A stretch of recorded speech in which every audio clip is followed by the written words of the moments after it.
Basic. Bisa tayo ng bawang, sibuyas, at saka luya. May konting baboy na sinuod sa gilid. Yan. Okay? Ilagay na natin yung konting hipon. Iyan lang natin siya. Bisa ng konti, patanggalin natin yung hipon. Para lang ano, yung panggitan niya ay may lasa. Ilalagay na natin yung puso. Ay, puso.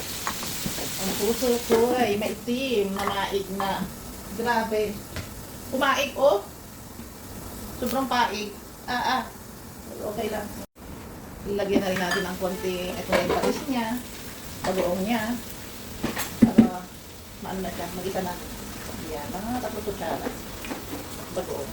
Yanin. Sarap na ito. Sagingatan. Tapos, alam mo, sarap niyan kasi meron akong sinigang.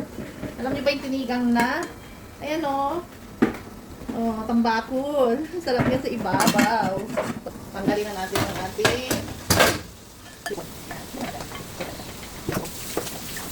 pero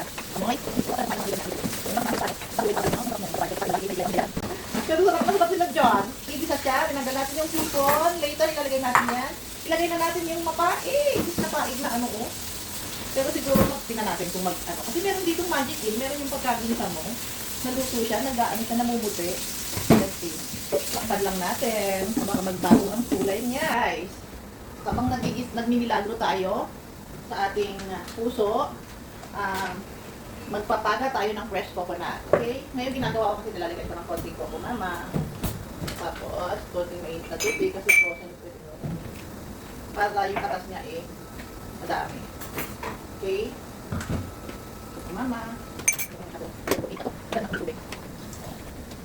Yan. Diba? Parang lapot-lapot sa gata. Oh. Diba? Yan guys. Habang nagmimilago siya yan. Oh. Lagyan na natin yung unang kakang gata. Wala nang sala-sala guys. Kasi ako, I do believe na yung mga fiber, na mga sapal-sapal na yan, is maganda yan sa ating bituka. It's like a fiber, diba? Para yung mga nasa gilid ng bituka natin, diba ang coconut medyo ma-oil yan. Matanggal yung mga nakadikit na mga toxic sa ating bituka. Tutulong yan, sapal-sapal na yan. Yan na yung ating kakandata. Ito na yung pangalawa. Dahil nag-umiyaw na yung ating, naging brown na siya. O, ayan guys, titingnan natin yung ating puso na maitim, diba? Naging brown na siya. Diba, nagbago kulay niya, guys? O, diba? O, ginisa natin siya. So, ngayon, tamang-tama, tapos na tayo sa yung ating pangalawang gatanang nyo, na pinaga ko, na which is may sapal-sapal pa siya. Isama nyo yan. Okay lang yan, guys, yung may ganyan, sapal. Yung fiber na yan, maganda yan sa ating bituka. Maglilinis yan ng mga natutuyong, mga ano, mga nakadikit na toxic sa ating bituka, maluwag na isasama niya, diba? Naghahanap pa kayo ng tamang fiber. Ito nang gatanang nyo, sapal, yamas. Ang tawag sa atin yamas, kinakain niya ng baboy yan, bakit ako hindi pa? Charot, baboy lang, ginataang may yamas. Diba guys? Para-paraan lang. So ayan guys, ilagay na natin yung pangalawang gata, diba, na may sapal, ng yamas. Ilagay na rin natin itong papaya. Ayan, ito lang.